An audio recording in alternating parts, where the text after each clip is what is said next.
spectateurs reviennent-ils grâce à vous et à votre soutien extraordinaire.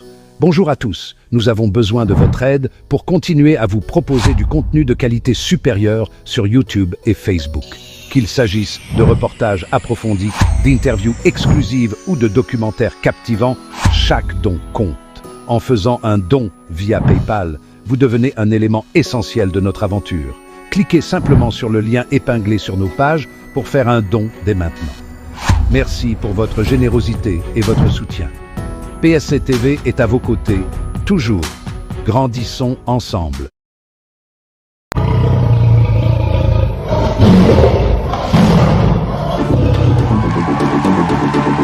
Bienvenue sur Telamacho PSTV. Fumuka in the building. I'm here. You didn't copy after ya. It's going down, the roof is on fire, people, it's going down. Telamacho. On partage le show. On partage le show.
Nous avons déjà fait cette émission-là, Mentalité Kobina, dans le passé.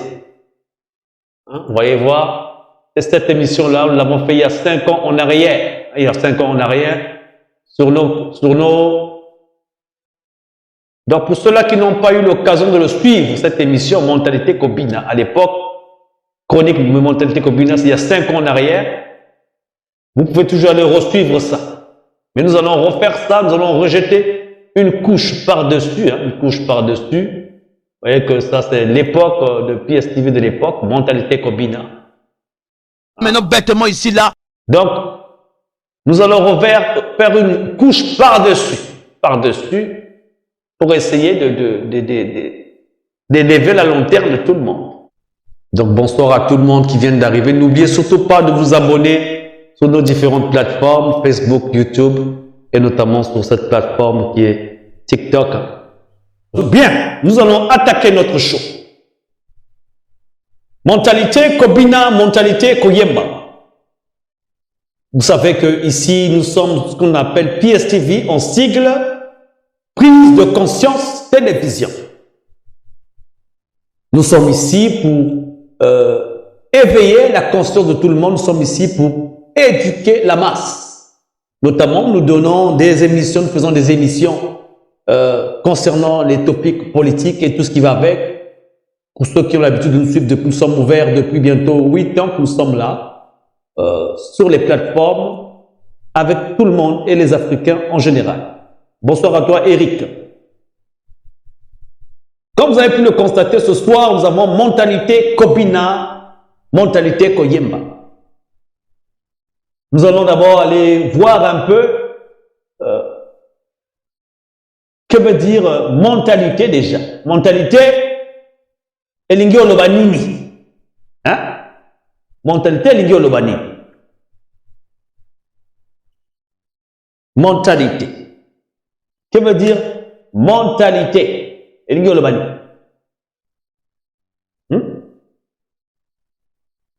Donc, déjà, en passant, mentalité, ensemble des croyances et habitudes d'esprit d'une collectivité, la mentalité d'une époque, disposition psychologique ou morale, état d'esprit. Sa mentalité me déplaît. Qu'est-ce que la mentalité d'une personne? Ensemble des habitudes, des croyances et des dispositions physiques.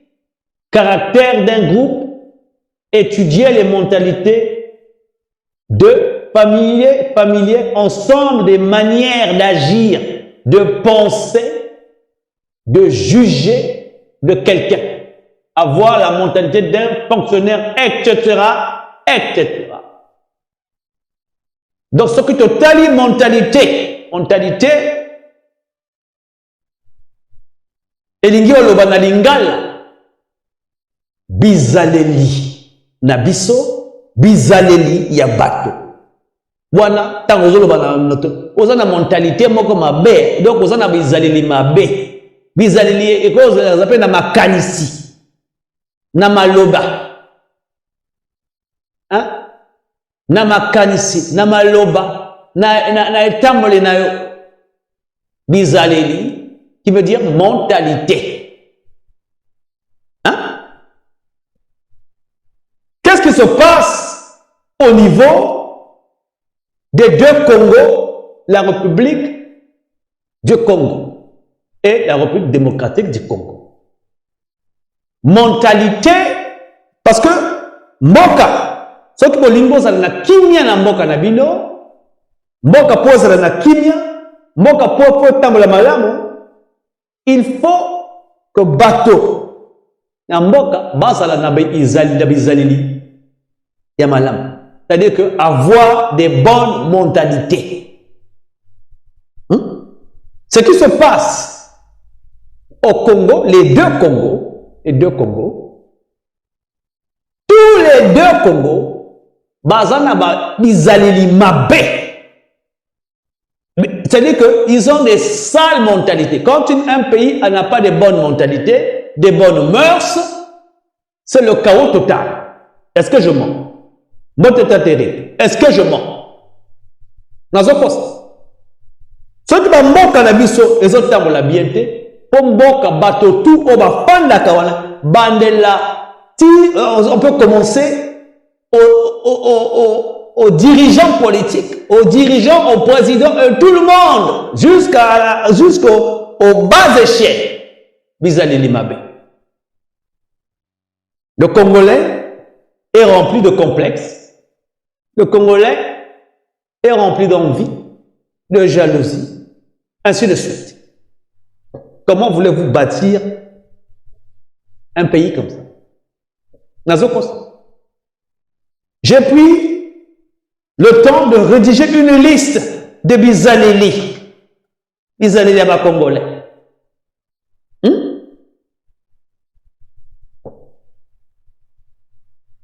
Bizaleli à Bango. Komelaka, Kofingaka, Kobinaka, Koyembaka. Bachoko pe eza bango, bachoko na bango, bachoko basalaka, Masanga, qui complexe, Kofinga. Bizalilwana, Ozomo la pas ba Congolais. L'une des choses qui me surprend le plus, c'est-à-dire que aujourd'hui, il y a eu un problème de guerre au niveau de la RDC. Qu'est-ce que les Congolais font? Bazoyemba. Likama ezokwela bango kuna. Masasi ezobeta, minduki ezobeta, bango bazosani, bazoyemba. Oh le Congo, atanzambia kelela, oh le Congo, bazoyemba. Bazobina. C'est-à-dire que eloko bazo sala na bazala na kan bazala na c'est-à-dire que comment on dit ça déjà? Si bazala na mia, s'ils ont faim, ils vont chanter. On entend les tuer, ils vont chanter. Basalaire ils ont chanté. Hein? Voilà un peu quelques petites affaires ici là. Oh là, que j'ai récolté quelques petites affaires ici pour vous. Est-ce que je les ai ici là? Je vais voir un peu vite fait. Bamboka mobimba partout dans le monde entier. Bazo sala makambo. Bazo évoluer. Bango bazo bina. Bazo yemba. Comment ça se fait? Comment ça se fait? Comment ça se fait? C'est quoi? C'est quoi ça? Ça veut dire quoi ça?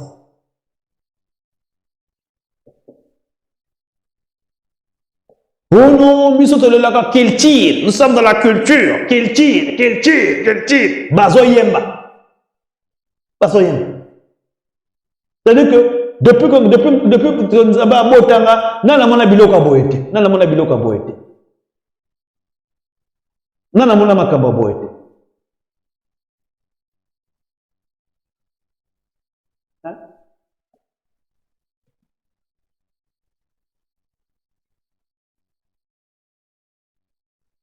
C'est-à-dire que yemba, kobinaka, depuis bomwana, babandango, bazo l'aksangwe pa bana.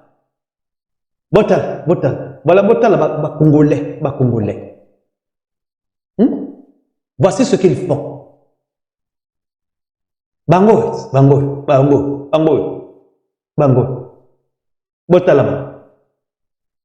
Bamsus bazo, talabana bamsus, bango bana bazo bina, botal. Mentalité copine.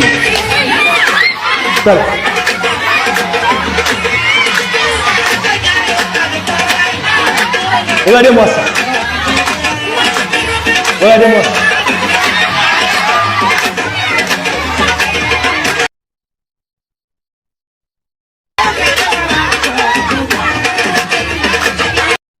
Donc, pendant que les autres sont en train de travailler, on apprend les enfants à évoluer. Bango bazobina.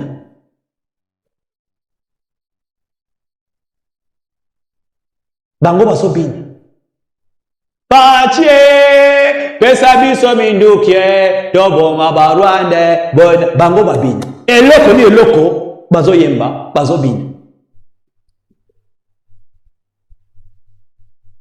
Ceux qui ont tenu au niveau ya ba marche, basali awa, bazobina. Masanga ezabango, choko ezabango, complexe bamutu. C'est-à-dire que nenge bazawana, bango tu bazana mona pasi na mboka na bango moko. Bazo kanisa kaka mikili. To kene mikili. Ba oya mikili awa nenge bazawa, balingi bazonga Congo. Pona gonola tutabilamba e pa ba.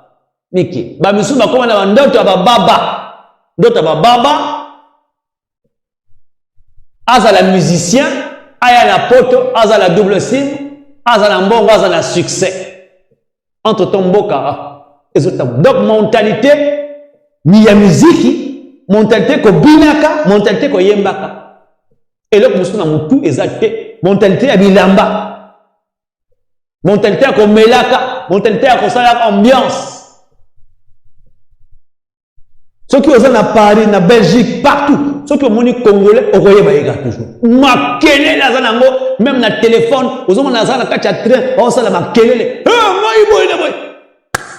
Bamboka misusu, bazo sekaka bango. Ti siko batimba karate. Bazo timba karate, bazo seka bango.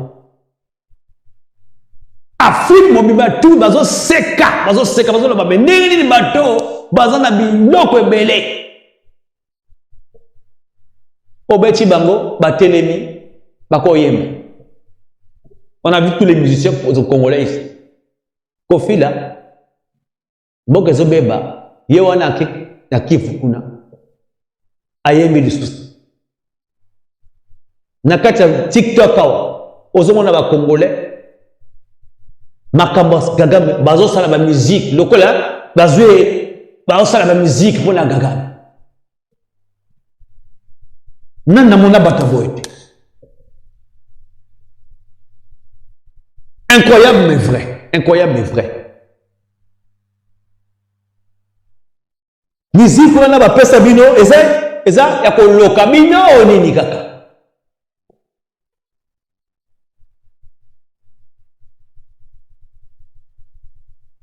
Donc ça veut dire que bana même kutu nzambe ami tunaka po ani ba pesa bino Bible. Bozoyo ka sonité ba Congolais. Bozoyo ka sonité. Mboka mobimba na ba mboka mipaya na ba mboka ya poto boya bocha tout complexe na mutu na complexé jusqu'à la moelle épinière. On n'a jamais vu des gens aussi complexés que vous. Là je suis encore en train de parler de Congo RDC. Je suis en train de parler du Congo RDC. Du Congo RDC. Après, je vais rentrer au Congo Brazzaville. Tu vas sur TikTok partout. Bapesa bango Internet. Internet mobimba. Internet mobimba. Mosala ko finga kambato. Koya ko laksa bilamba. Koya ko laksa masoko solo. Oya solo wana masoko mabewa. Bako bako bina. Mosala ko sabata. Mais bino mosala nini? Bino mosala nini? Boza ngengeni. Bozo yembaka, bozo salaka ba marche, bozo binaka, bino okansaka nini? Tango bo binaka wana bozo sala ba marche, namuta yokola bino, namuta yokola bino. Bozo yoko sambela nzambe, mais nzambe akosalana. Nzambe azu mabele, apesi bino. Mabele ya bomengo, yango, bobatelaka mabele, bokoka bobatela mabele. Misala na bino kimo lasso pe, bazo kimo lasso, bapesa. Kimo lasso boza nango ya kosakana te. C'est-à-dire que biloko oya mabe, bino yango na bino sala. Kimo lasso eza bino. Kofinga kabato eza bino. Musique ko bina, mosala ko bina eza bino. Koyema ko nzebo eza bino.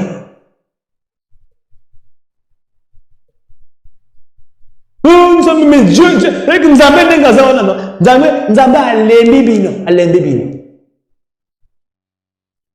et yo komoko Rwanda, eza mboka moko ya mokeboy, mboka moko ya dimi. Likamba Rwanda wana, tolinga to simsango une fois. Boko ki makambo te. Bino bozande.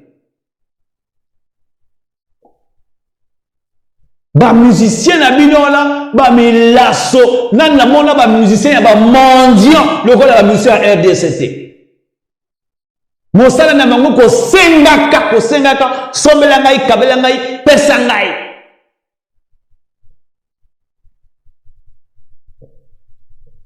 Bozandenge nini bino, bozandenge nini. Eloko po boyemba. Eloko po bobina. Wana ni babete, wana kindokite. Boke chazo yepsa bino mboka wana boza ba glonso. Même tout boke boseka kaye. Alors la raison tant le peuple bozandenge nini bino basaywa. Non, on a vu dans TikTok, dans Facebook, voilà. C'est-à-dire que, na Congo RDC, na Congo, bozo comme mes bino boza, c'est-à-dire que boza ni boma. Boza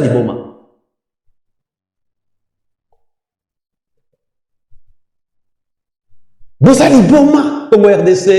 C'est-à-dire que bino, on ne vous comprend pas. C'est-à-dire que si j'ai vu, ba complexé. Na République, na l'Afrique centrale, ezabino. Boza na mboka monene, bomengo metala bino. Bokoma na mboka nyonso, na mokili mobimba. Na réputation pe ya mabe. Bango bazaka ba miyibi. Ba milaso. OK? na Australie boza kuna. Ok na Angola kaka boza kuna. Bayem singo bo protéger mboka, bo sala mboka. Te mboka dimi. Bakote le bino kuna bozo sala nini? Bozo yemba, bozo bina. Ko fingaka na banzemo na bino bozo fingaka Kagame ndenge boza je sais pas na kin kuna capitale quinoise ils ont 17 millions 800 000 habitants dans la capitale Kinshasa. Ce qui te suit République du Congo, on parle à peu près de 38 millions ou 24 millions 38 à l'époque de Mobutu vous étiez 24 millions d'habitants. Aujourd'hui vous êtes dans les 30 millions d'habitants.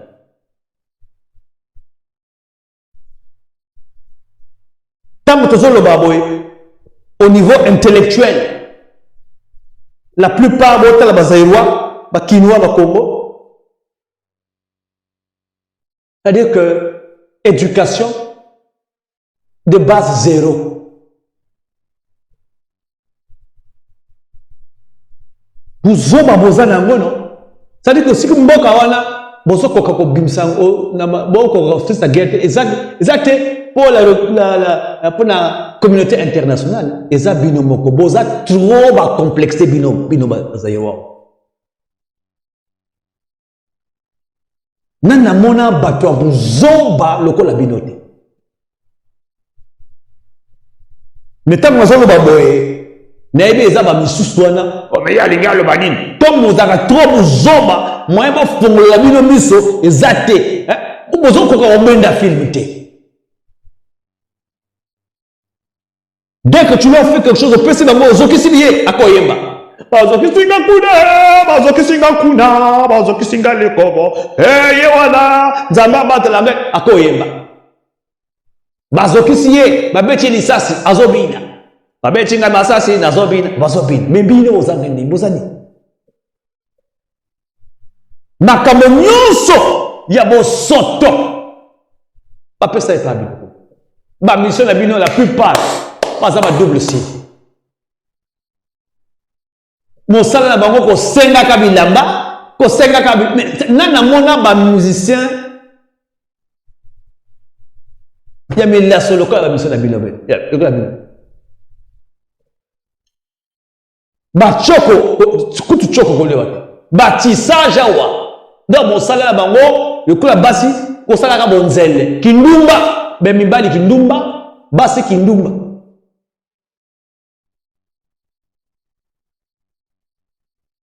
Ni bino bakongo mine bin balewana ni bino motozo bebe sa Afrique ni bino motozo chak insécurité na Afrique mobimba wana ti siko ba marche et si la kate ni nango et si la kate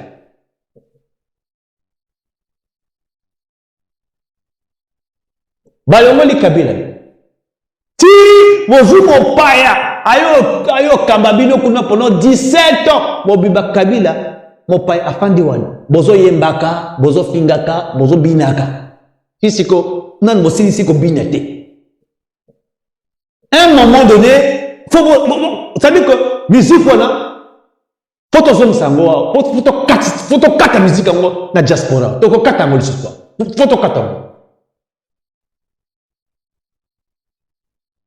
ba musicien mon sala na bango koyemelaka bakonzi nazana na RDC nana koti na RPT nana koti na Congo Brazzaville mais botagena na bango bato Congo Brazzaville wana quand ça veut dire que si tu vas en ce moment on se parle tu vas sur TikTok bazo finga na ko moi c'est mon bimba ache tissage azo sala bonzele azo lobaka maningala masoko libanda après ayona ayeli nzembo pour Congo est libéré mais bino bozandenge nini bino bozandenge Bozoyo ça soni. C'est-à-dire que en Afrique, bozoyo ka soni pour na bino à Congolais. Vous les Congolais, vous faites honte. Kimoyibi, ezabino. Kofinga, ezabino. Masanga, ezabino. Kobinyaka tout le temps, ezabino. Koyemba, dans mon sala, et comment la bino, mon sala bino, comment, koyemba ka banzembo, ya amour. Nana muna, peuple, buzoba le rôle la binote. Vous avez zoba mon ça dit que bino no botika osambela parce que nzambe kutu nzambe abaebi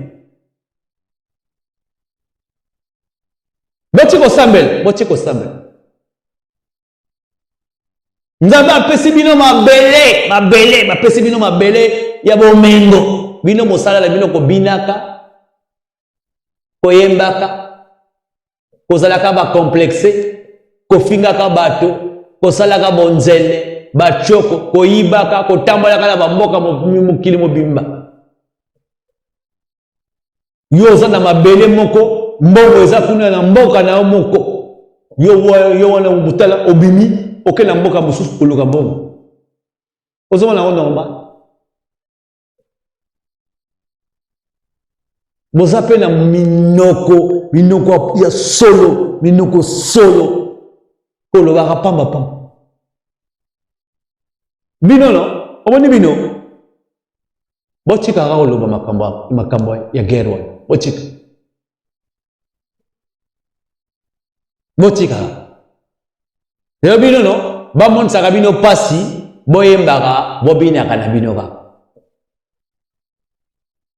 bosalaka bonzele parce que bino ezala mibali ezala basi mosala na bino bonzele nazokosa c'est-à-dire que je me suis baladé dans le monde entier, j'ai fait l'Afrique au complet, je suis parti dans tous les pays africains, ezala mboka moko ya Afrique na tambolate mais na mboka ya Afrique centrale ezala na deux mboka moko na kati ya Afrique centrale wana eza Congo RDC na Congo Brazzaville wana boza kutu nyei eleki bino na beauté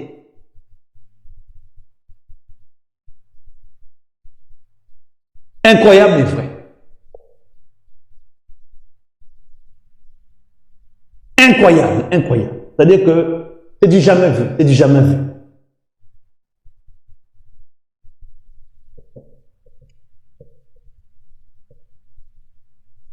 mboka mobimba eloko ni eloko bazobimba eloko bazoyemba mokolo nini bokotelema wana lokola bavrai basi vrai mibali bozwi likambo mpe esili likambo Rwanda wana esengeli esila mbala moko me bino bosali mwa mobulu moke bosilisi bozongi libanda ndoto bababa balingi bakende ka mikili o bajika hein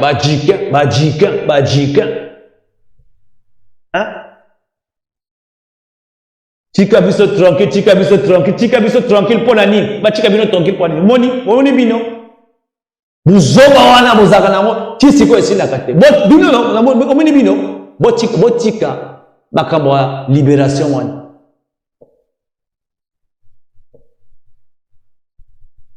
nayebi te soki baloka bino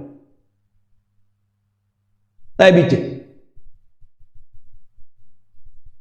eza na koyemba eza na kobina me ya bino koyemba na kobina eza malédiction epa bino mingando kutukole c'est-à-dire que bakoma na bango nyonso kuna mingando ndenge baza boye Rwanda kokoya apesi bango mbongo bafandi kimia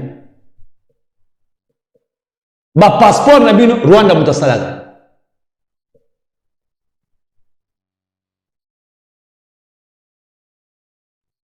c'est-à-dire que le pauvre Boketu, alors on a au peuple, il a raison.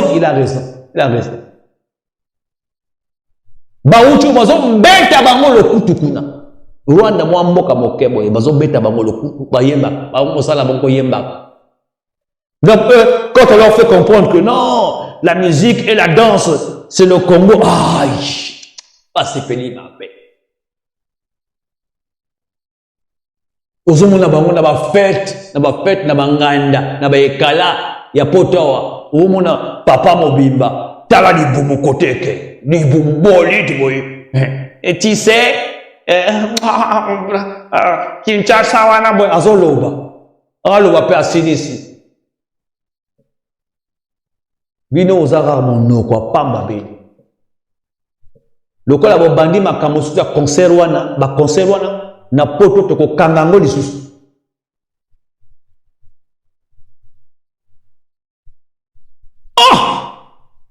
Ezala ba musicien, ezala peuple, ezala banani bango tu buzomba.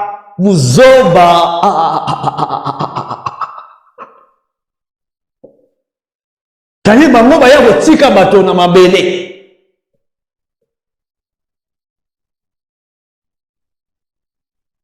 Kongo wana elingi ezala lokola mikili. Me bango baza na biloko mpona basala mikili na mboka na bango. Balima kenda ba mikili mosusu. Congolais, ceux qui ont moni mundele nenga zalaka complexe ko yakoza. Mais tu sais, monsieur, vous savez, monsieur, moi j'ai des enfants. Tala bozo angaye, maman. Nazoyo quand même kutu soni.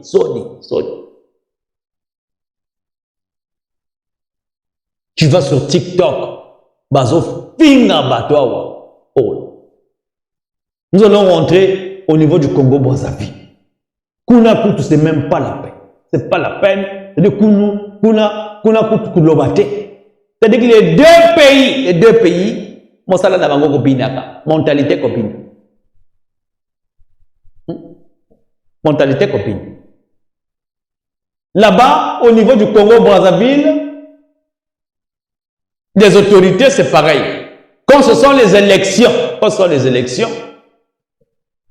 lesquels qui viennent prendre les cartes d'identité, baofuta bango mbongo, na ba milasko, bazo benga ba basi, bato ya Congo Brazzaville, bazo futaka mbongo, et pas ba milaso, ya Congo RDC, bango wana bazo yako teka kama nzoto. Ba mususu na ba Kofi Olomide, azo yembaka ba autorité, ya Congo Brazzaville. Yewana, akena na yekutu dernier de mondial.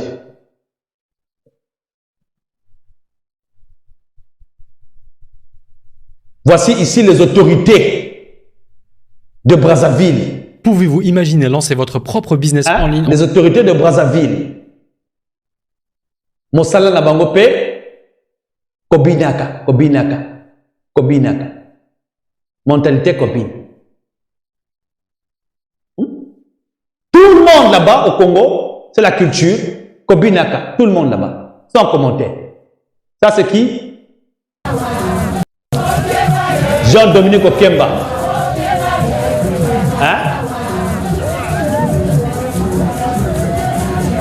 Jean-Dominique Okemba.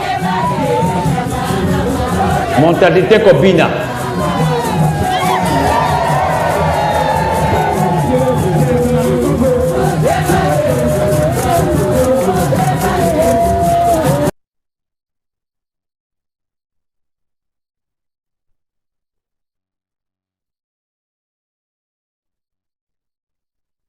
Voilà. Mentalité Kobina. Voilà. Donc ça c'est les dirigeants politiques. Bah dirigeants et Mboga Labino. Voilà.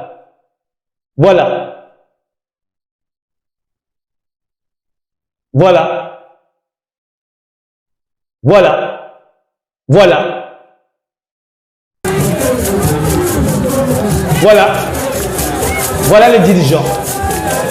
Et voilà les dirigeants. Voilà. Bazo Binaka, Bazo Kabolaka Bambongo. Et Sassou est là aussi. Sassou est là aussi. Sassou est là aussi. Ils sont heureux. Ozoma la Bango. Bazo Sepela Mabe. Ils sont heureux. Hein? Ozoma la Bango. Bakangié, tout. Mentalité copine. Mentalité copine. Mentalité copine.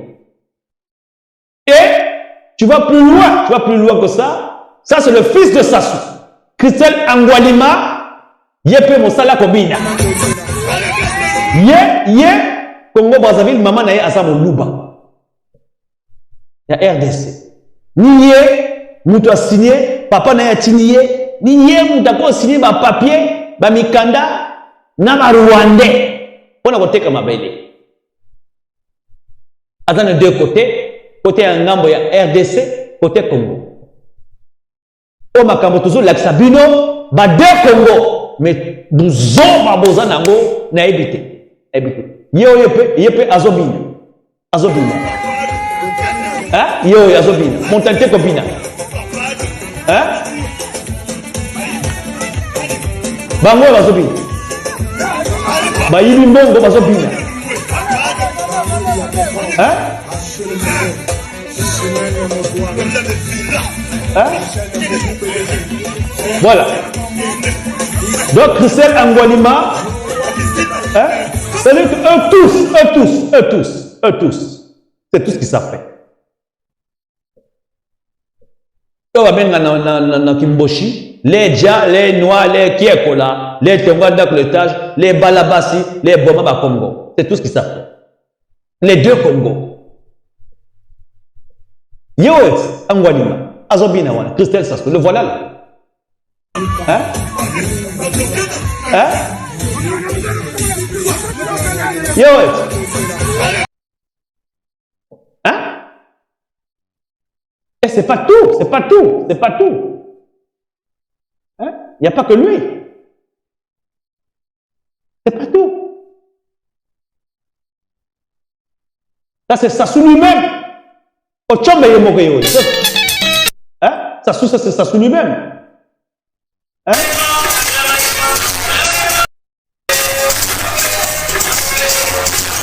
Hein?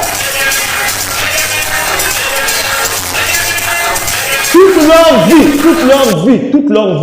leur vie, et leur peuple, et le peuple congolais de RDC, et le peuple congolais de Brazzaville, ils passent leur temps à danser, à chanter, à se maquiller, à boire, à faire la querelle. Est-ce que nous avons ça? Hein?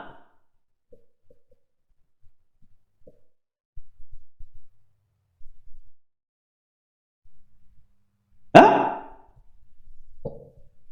Comment voulez-vous évoluer dans un pays, la moitié de la population est abrutie par la musique et la danse, par la musique et le chant, par l'alcool,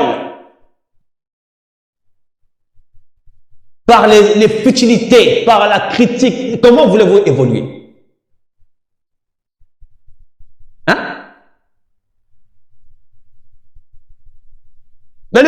Je peux aller, c'est-à-dire que, prenez par exemple les musiciens, pour ne pas dire les musiciens comme Roga, par exemple. J'ai même publié, récemment, je l'ai publié un article là. Les musiciens ne font pas tous les musiciens, que ce soit les musiciens de Kinshasa, que ce soit les musiciens du Congo Brazzaville, Mosala la Bango, Koyembaka, bateau politique.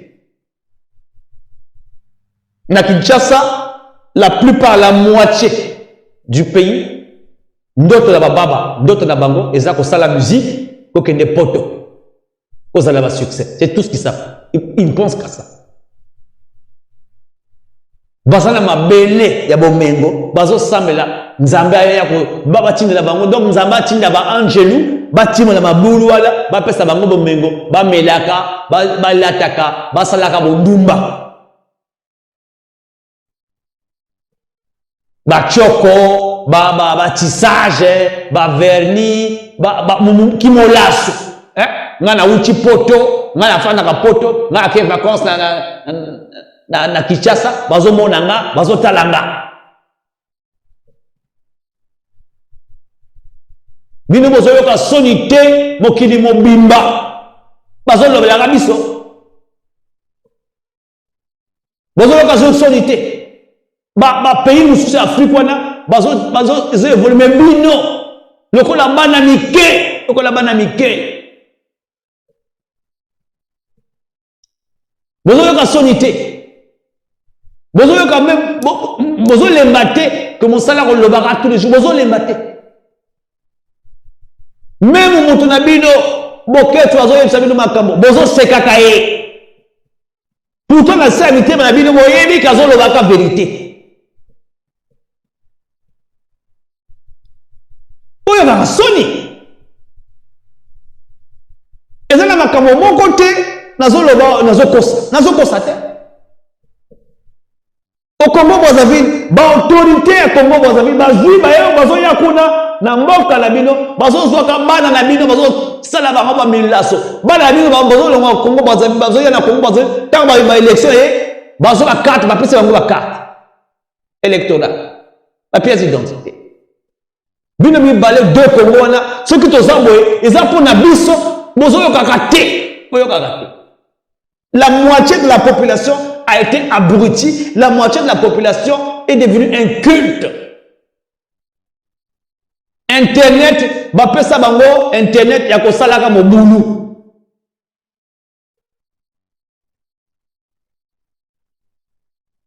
Tu vas sur Internet, sur TikTok, tu vois les Congolais, les jeunes Congolais de Brazzaville, bazo fingaka, bazaïroi. Et vice versa. Nan ba Rwandais ba nan Rwandais nan ba Rwandais bokoki bango te bino bokomi ko bomaka ba koluna mais bino bokomi ndeni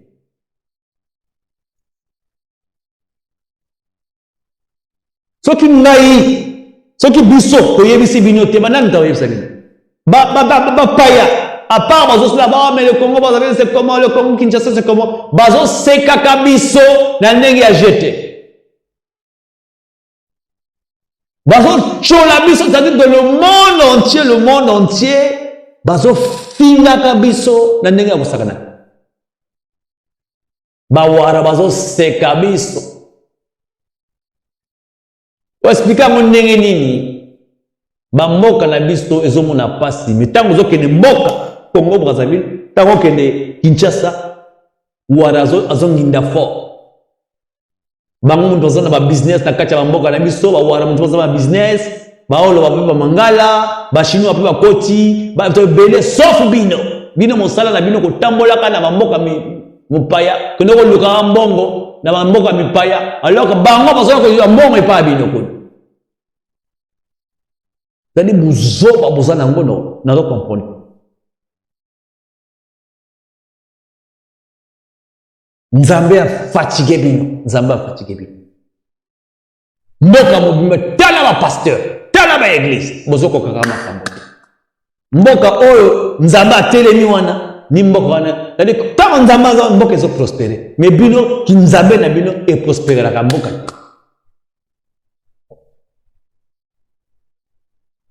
Bino bozamba to ko lokate. Tant nazoloba boye, nazoloba mo na deux Congo.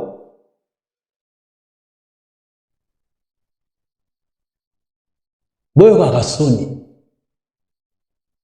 milaso, c'est-à-dire que bolo mboka bino boza ba milaso bino boza ba milaso boza bato moko, c'est-à-dire que bino mutu moteki mboka mobimba bino bako bino sombela ngai kabela ngai pesa ngai sopeka te bomesana sopeka. Somelanga kabela ngai pesa ngai. Et pas biso kune pas bamboshi, les jale noa les kiekola, les tonganda ko l'étage, les yibambo ko l'étage, les balabasi. C'est tout ce que vous savez faire. Et bien nous Congolais bo fandi wana nie qui mia bozozela mais bisto biso nzambe aya. Mais nzambe ase ayaki.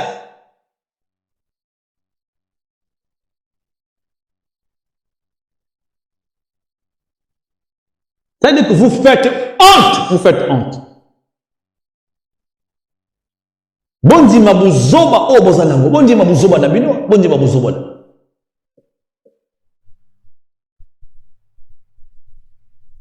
Et koko sala mate ba pesa bino bomengo. Bino bozo bino. Bazo yiba bino bomengo. Bino bozo yemba.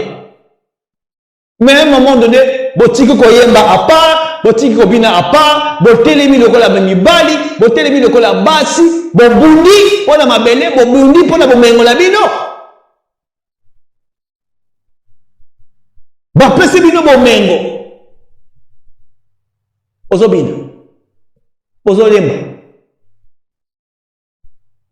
Complexe moko boza nango pe na yebite euta wapi. Tozomona bango ba photo bakanga ba photo achini photo ya na ngana mususu ana asa na bela ngape fona ko musumo mwana moso na benga kene kisinjona alela poto awa alela c'est-à-dire que bino non c'est-à-dire que omoni bino boza batote nzo komi tuna ndeni nzambe azuma bele ya bomengo apesi pa bazoba.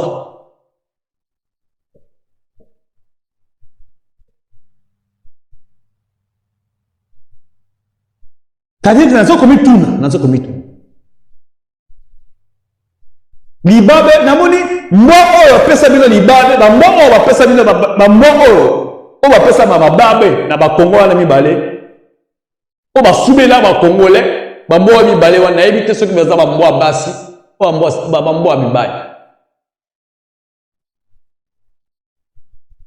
Pour besoin vraiment na libabe, besoin na ma dernier mambabe, na zo komitu libabe wana euta wapi. Ozo tala ba film na bango, ozo mona ba kongole na kati ya mikili, bazo bunda kalibanda. Comme bino boza ba zomba moko, bozo le kasanga soni même.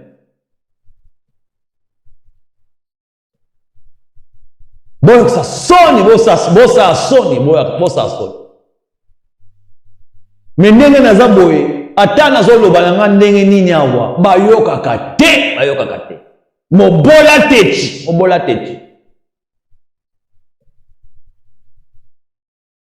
C'est-à-dire que boketu aklembi koloba wana.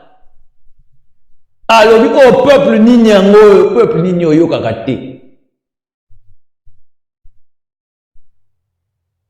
Mentalité kobina, mentalité ko yembaka, mentalité ko fingaka, mentalité ko melaka masanga, mentalité ko basi, mentalité ya milaso. Nini ya malonga boza nango? Nzambe alembi bino. Nini ba kosala bino po boyoka? Bino moko bozo sambela nzambe ti siko zo mi boyi tuna kate mais nzambe yango to sambela kate siko akenda wapi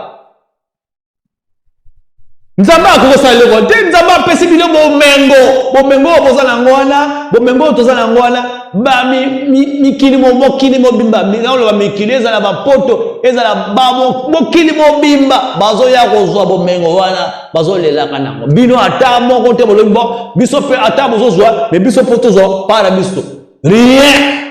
Bozo yembaka, bozo binaka, ba musicien na bino, mosalamde, ko shinaka bato. Nana mona ba musicien, baza lokola ba musicien congolais, RDCT, mosala ko sengaka. Ba mendiant.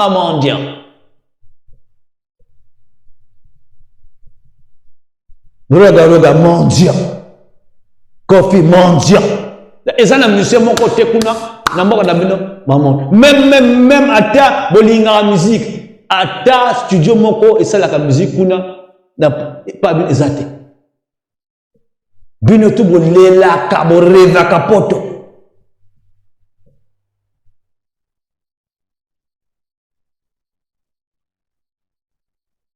Boza, t'as dit que ndenge boza wana non. Boye mino va Congolais. Il y a deux rives là. Comme on dit en français, non, bino boza, l'équipe PC na bozoba. Bino. Bozoba ça sonne. Bogolo wani, bogole le pana. Et pana bogole la. Bosi bolela mo kilimo bimoto yo kabino ba to na biso bakufa ti siko bozela kani ngana ibisa kilimo boyo kala moto te eza makamba bitumba to zuba moto to tumu bango makamba leki to jembeli bino nini kaka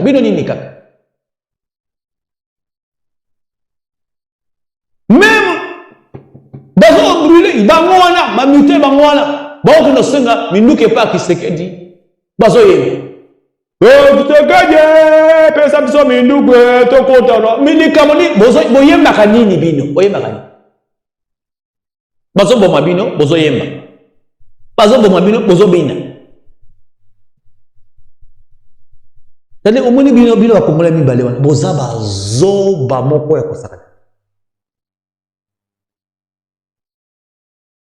Internet va pesi bino otala ba internet tam mingi na mona ga mingi to no mona ba internet ata na TikTok to ça mélanger na bato belé na ba mindele c'est pas un peu comme ça mélanger mais bato bazo sala bosoto na kata TikTok na ezabino ba indo surtout bato ba deux Congo wana bozana bosoto moko ya ko sakana te boza incivilisé bino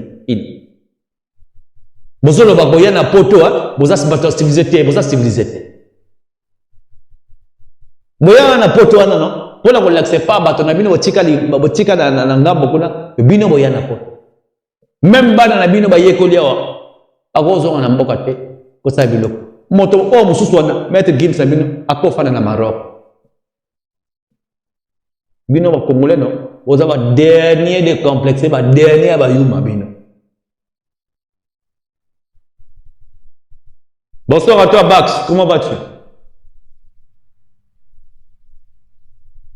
C'est-à-dire qu'aujourd'hui, on est en train de pleurer matin, midi, soir. Mais si tu regardes bien, le plus grand problème, c'est les Congolais. Ni bango, moutouazo, bébé samboka na bosoto na bango, des mal élevés. Batouazo éducation te. Bantusa, ba meme, ba banda yes. Toko bendi penza film boy, bendi film boy. Ozomo kata o buzoba, ato buzoba. Tali buzoba na bino no e bandi après Mobutu. Même pendant Mobutu. Bazo yiba bomengo, bino bozo yemba. Bazo yiba bomengo, bino bozo bina. Mentalité ko bina, mentalité ko latabila, mais bino oh là. Et tant qu'on le dit, oui, les Congolais ils aiment la musique, les Congolais c'est une musique qui danse bien. Bino bozo sepela ma be, bozo sepela.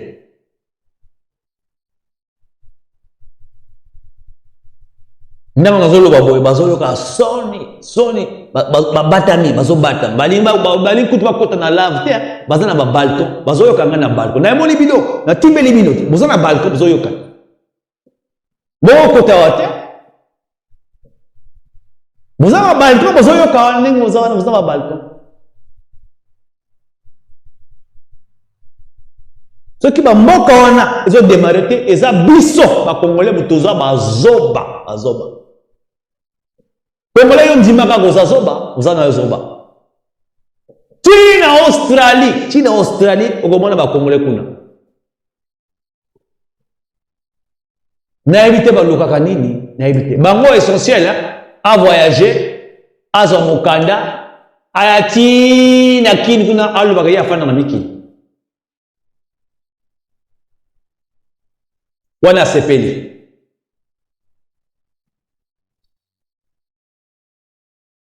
ata lelo se ba libérer bango mboka ba ko sala jamais rien buzoba trop c'est-à-dire que nana mona bato buzoba lokola bino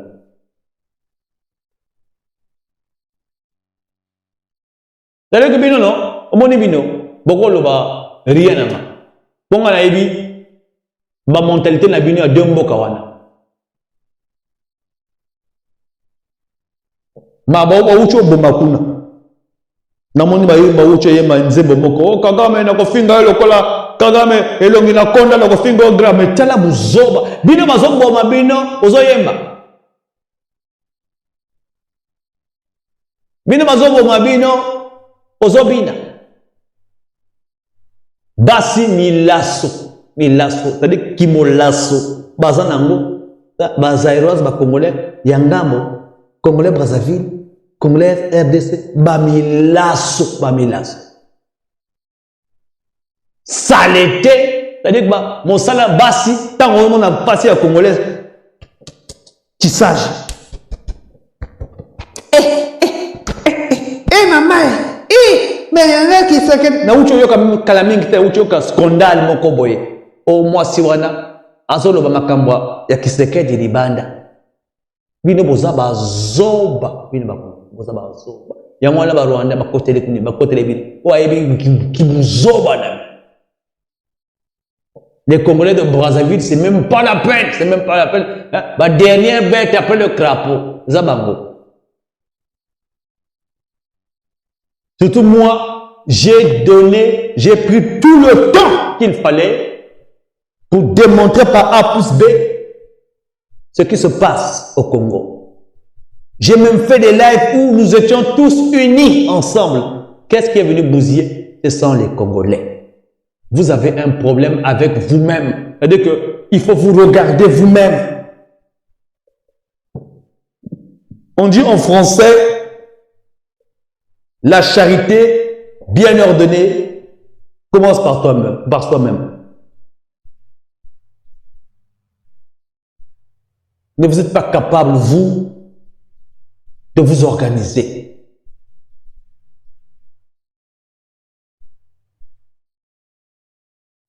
C'est-à-dire que dans la génération, il y a mais bon, génération, il y a tata na biso, il y a biso. Na ya bana otoboti bazoba na bazoba.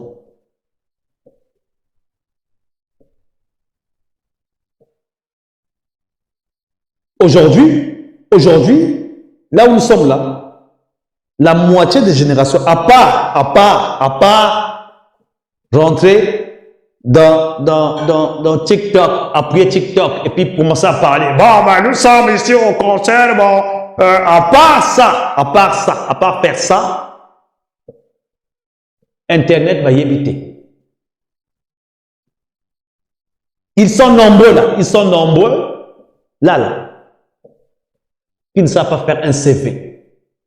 CV à Pamba, ils sont nombreux. Là où ils sont là, il y a poto. Aux autres, Internet, on a qui pakate. Moi, tu sais, je suis pas trop Internet. Je n'aime pas trop ça. Ils veulent pas évoluer. Somelanga kabelanga ipesangai mentalité ko bina, mentalité ko yemba. Balinga rapete, ba yebsaka bango ba vérité na bango balingi yango te, to kindoki na motema, kindoki ya mabewa na bazalaka nango. Et puis bino bodingo bo se libérer bino. Hein? La charité bien ordonnée commence par soi-même. Vous voulez libérer le Congo? Commencez à vous libérer mentalement. Parce que nengo boza boy, nengo boza moni bino boza na ba chaîne na kati ya mitu na bino. Quand tu leur parles des histoires d'internet, ils savent pas. Ah, moi je suis pas trop internet. Même CV na bango yibosala. Mingi bayana mikili. Tisiko tiboy batombola kana monka bakato. Anga aneo fona kende kin akena kin asomi ba torchon asomi lamba ebele yewana akena kin akomi lakis akomi odondo nga afanda kamiki nga zana doki nanga nga zana mokana nanga nga boy tala buzoba baza bakoma nango tadi nga na mona bato buzoba lokola bangote Incroyable, mes frères.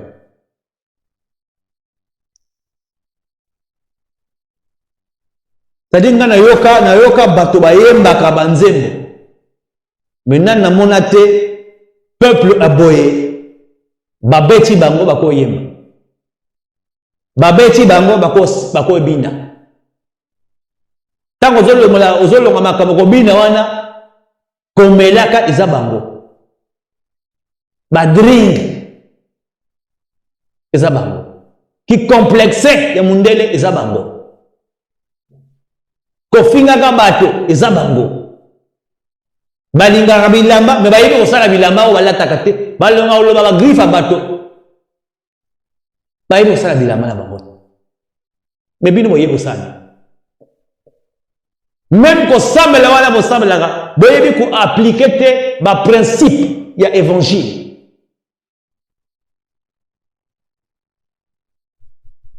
Kosambela wana bosambelaka eza ba paya bazokuta bamboka ba chinois bango bakomi ba pasteur na ba mikambi na mboka na bino azokosa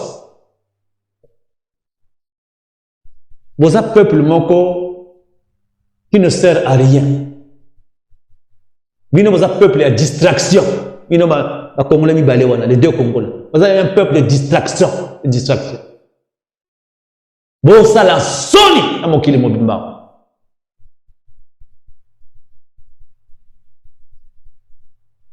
Bapesi bino mboka mibale bapesi bazwi bomengo bapesi bazwi bato lokola biso tosali ba chaîne poto teyebisa bino makambo ti siko boyokaka kaka te.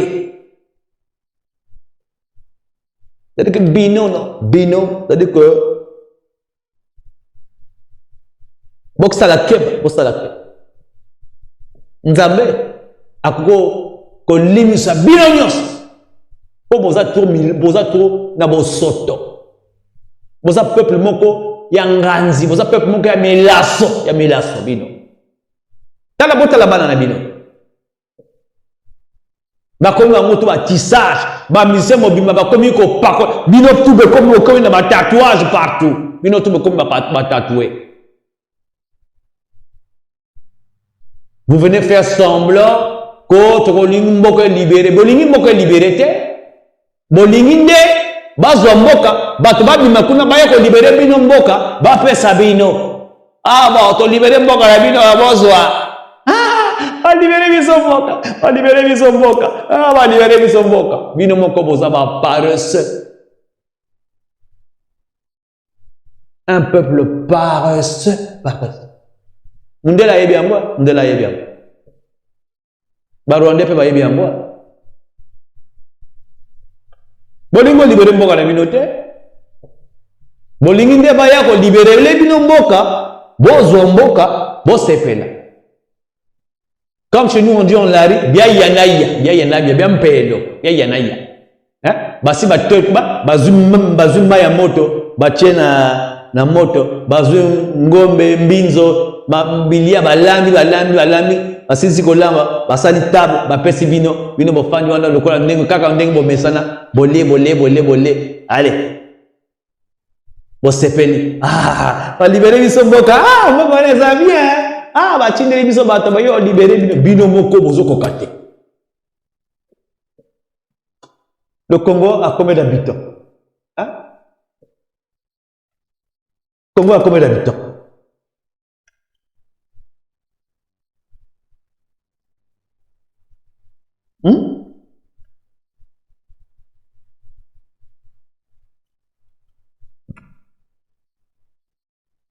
Tchatch bidjipiti ebimi wana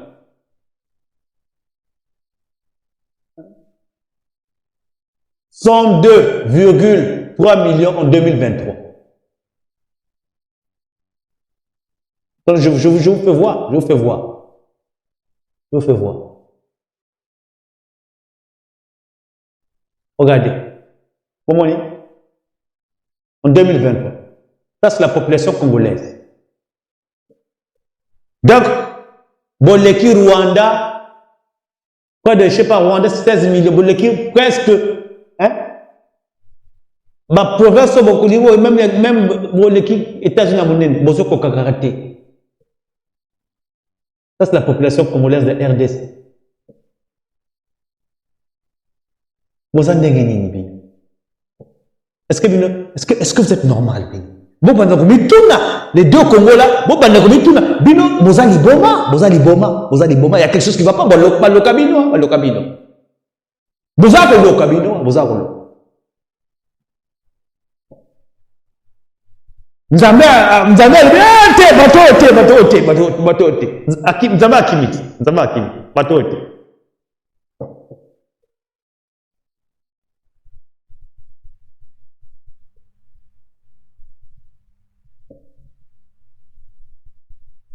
C'est-à-dire qu'on ne sait même pas à qui on va parler.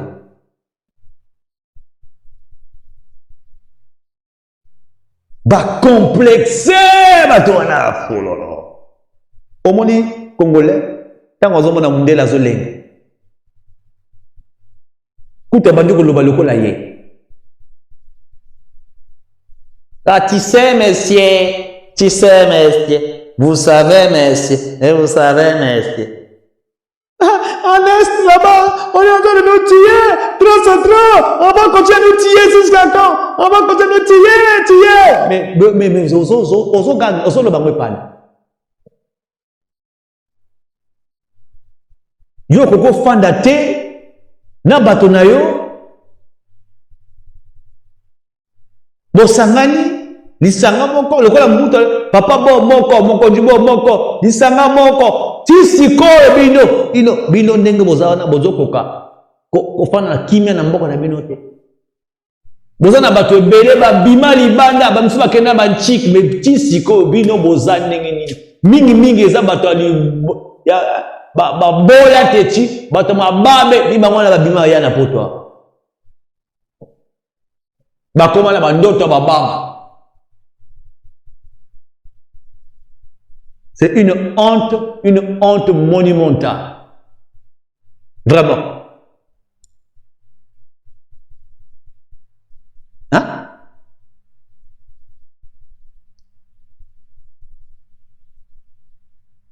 Que ce soit le Congo RDC, que ce soit le Congo Brazzaville, vous êtes des peuples maudits, mais parce que c'est pas normal, hein, c'est pas normal. Mboka na bino moko, ça veut dire que tout ce que vous savez, c'est-à-dire que surtout le Congo Brazzaville, ils aiment, et comment ils sont Yamabanga. Tant que musicien a yémi wana ba pesi di banga ya seferi. Ah, lobi comme na baye na mokile mobimba.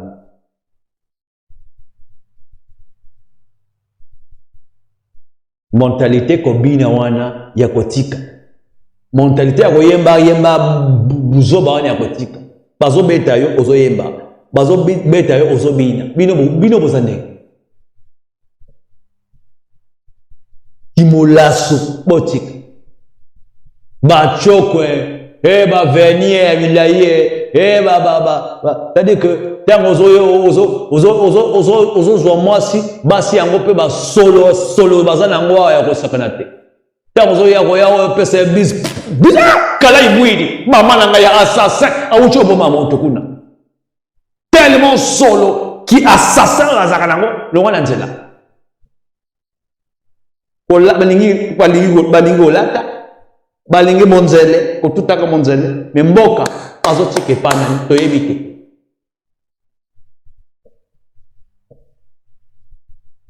bamoni bino no bako botola bino mboka bino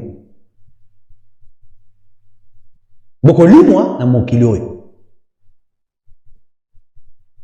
yo lelo soki oza na suka mboka te okokende wapi soki oza na mabele te okokende wapi ba mabele ozo yaka epa bato awa ba mboka wa mboka mikili ozo yepa bango basala ba mboka na bango bazela bino te ko basala mboka na bango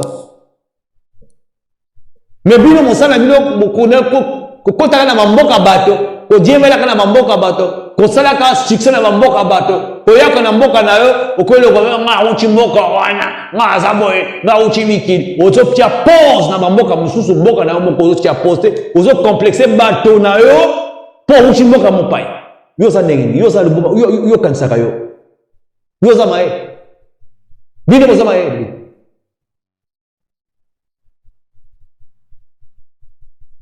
Bon, kimi kili oyo, ko fana la mekili, et ça peut s'abonner vrai jour. Bon, ils ont tiré un complexe. Même Mundele, Aza Awa Namboka Nae, Alingia qui ne va pas mousse. Pourtant, bon, fan d'accord, boye bitiste, ko boye bibangote.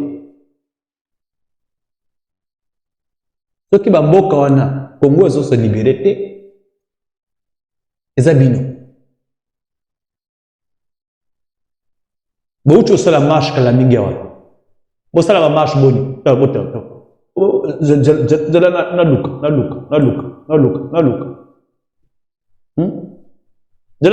luka.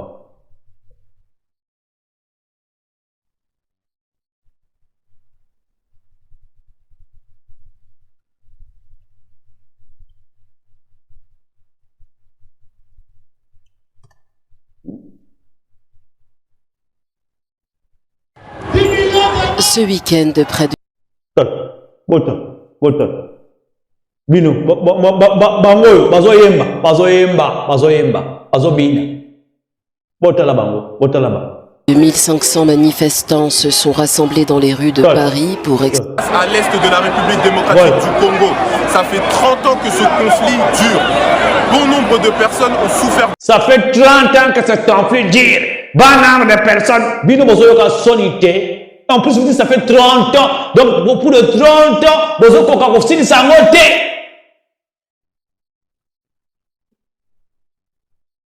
Bino non, bozana monoko. Hein? Pepe soupe, bino. Bon, bino, bozana monoko, comment quoi, pepe soupe. Donc, bazo seka biso. Bazo seka,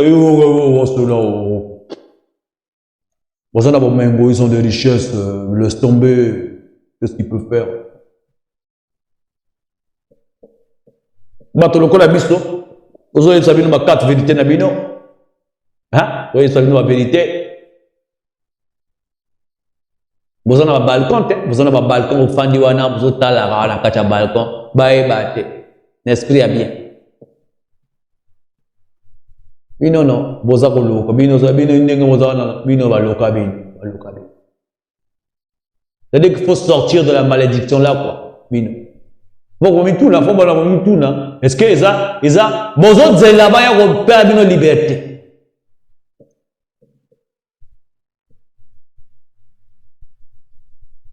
Je n'ai jamais vu un pays qui passe son temps à danser, à chanter. Tu vas sur TikTok, il n'y a que ça, Ko finaka bato, ko djemelaka, ko salaka bonzele, mais vraiment, ça veut dire que, hein? Bino ba Congolais, boza ba mingando. C'est-à-dire que Beno, vous êtes vraiment ba mingando. C'est-à-dire que Buno, c'est que, pour ça, ko sanza, bo pianga, pour ça, ko sanza. Tant au monde Afrique du Sud, tant au monde Afrique du Sud, Julius Molema, bazo telema, bamboka mobimba, bamboka nyos, la mo qui ba telemi, sauf bino.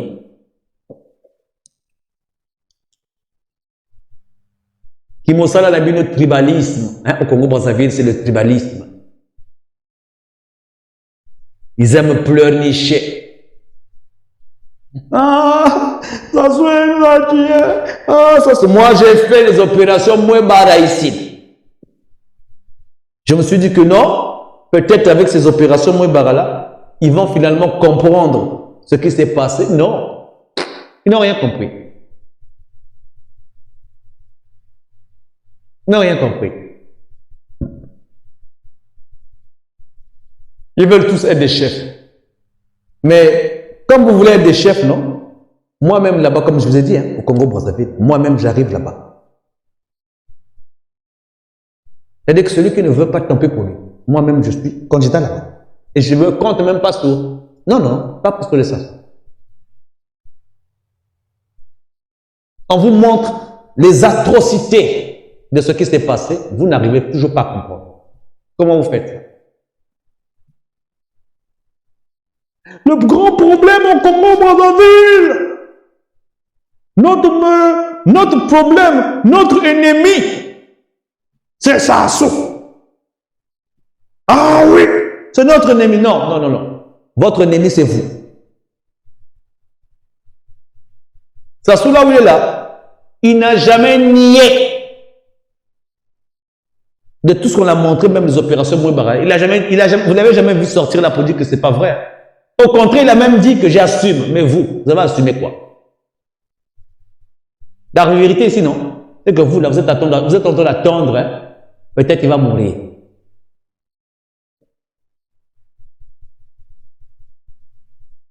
Je ne sais pas. Qu'est-ce qu'il vous faut?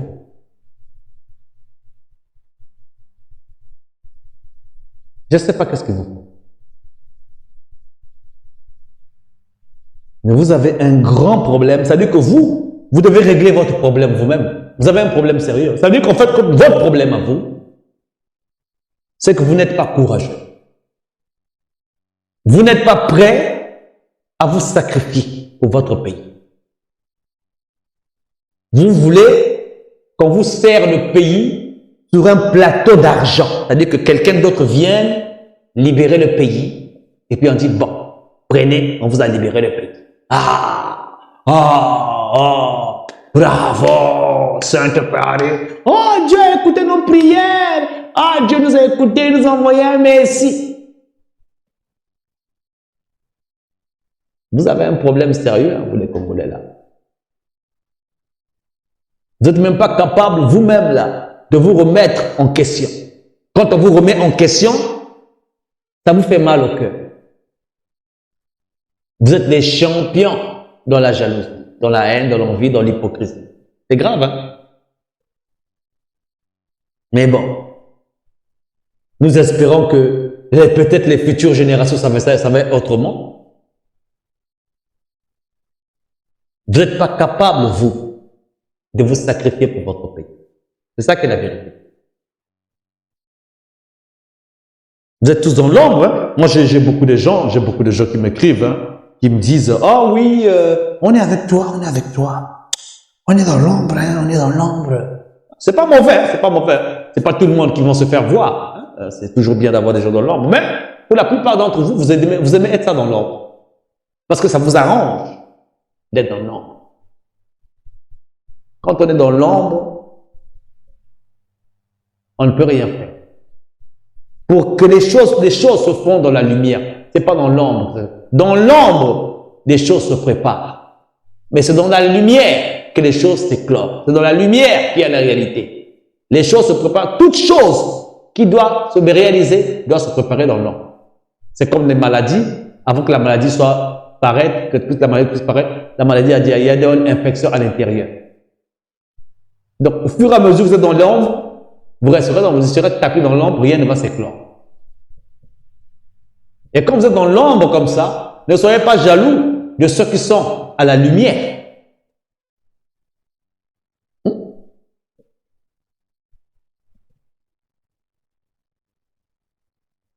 Du ténèbre jaillit la lumière. La lumière ne peut pas aller vers les ténèbres, c'est les ténèbres. C'est la lumière, c'est les ténèbres. La lumière sort des ténèbres. La lumière jaillit des ténèbres. Ce n'est pas les ténèbres qui jaillissent de la lumière. Donc, tout doit commencer par l'ombre, mais tout doit éclore. Vous voulez être dans l'ombre. Vous voulez toujours vous cacher. Vous vous cachez de qui? Sérieux? Tu te caches parce que tu as l'impression que tu vas vivre éternellement. Ce n'est pas celui qui protège sa vie qui survit. La mort n'a pas de jour, n'a pas de date pour quelqu'un. Il faut vivre pleinement. Donc, il faut vivre dans les principes. C'est-à-dire que quand quelque chose n'est pas bon, tu dis. Aujourd'hui, personne, moi, peut me reprocher, moi. Hein? Honnêtement parlant vrai, personne ne peut me reprocher, même pas, ça se trouve, de lui dire que ce qu'il fait, c'est pas bon. Il sait. Chacun de nous a choisi son camp. Il a choisi son camp, moi j'ai choisi mon camp. Mais vous, vous êtes nonchalant. On ne sait pas où vous êtes. Vous êtes dans l'ombre et vous voulez venir à la lumière. Mais vous voulez venir à la lumière sans vous battre. Vous attendez que quelqu'un d'autre sorte le pays de la lumière, de l'ombre, pour que vous puissiez tous profiter alors qu'on est dans le même pays, alors qu'on vous demande qu'on puisse parler tous d'une même voix. Mais derrière ça, il y a des gens qui font des petits jeux.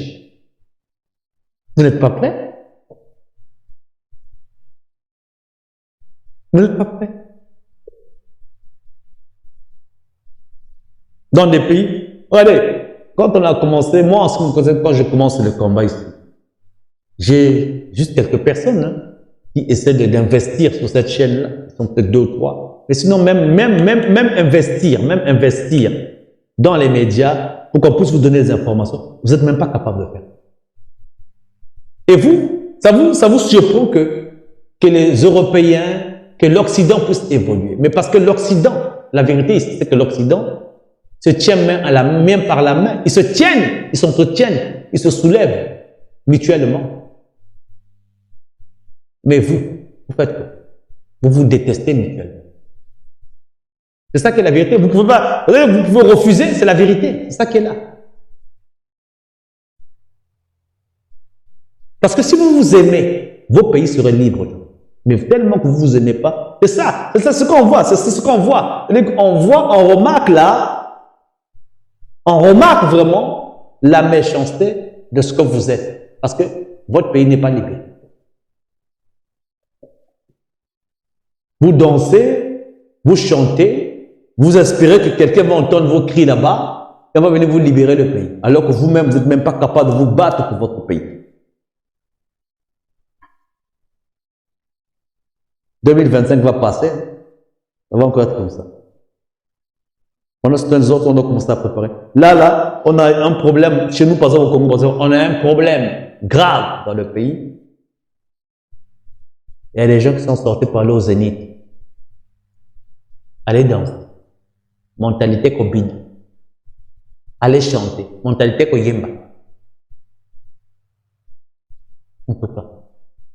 Moi, je suis là pour lancer l'alerte, pour vous dire ce qui ne va pas. C'est à vous de voir. C'est à vous de voir. N'oubliez surtout pas d'aller regarder les derniers lives que nous avons eu à faire sur YouTube et Facebook où on avait parlé de la situation qui prévaut au niveau du Congo-Brazzaville face au Rwanda, à l'Afrique centrale. Mais, Congolais, Binon, vous avez un problème sérieux. Donc, il y a le lobby ici. Donc, il est 22h19. Merci encore d'avoir participé dans le show. Nous allons revenir dans la semaine comme d'habitude pour vous apporter plus de messages. Donc, que Dieu nous bénisse, beaucoup de force et beaucoup de réflexion à tout le monde et beaucoup de courage. Merci encore les gens.